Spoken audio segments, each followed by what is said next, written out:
lại ông chấp thống không à, chú Út có chấp thống. Vô chú ơi. Vô. Chịu có thay rồi.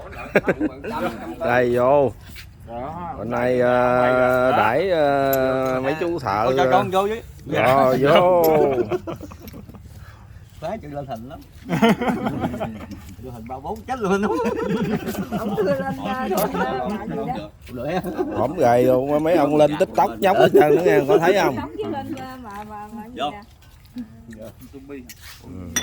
YouTube luôn đó.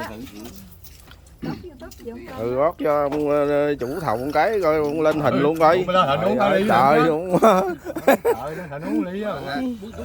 Ừ. Uống ly nóng rồi trời lại trời. Rồi. Chủ nhà với chủ thầu cũng ly cái nè. Kìa. Rồi. Hết chị mà kêu đưa lên 2 thánh nữa đó. Rồi báo không?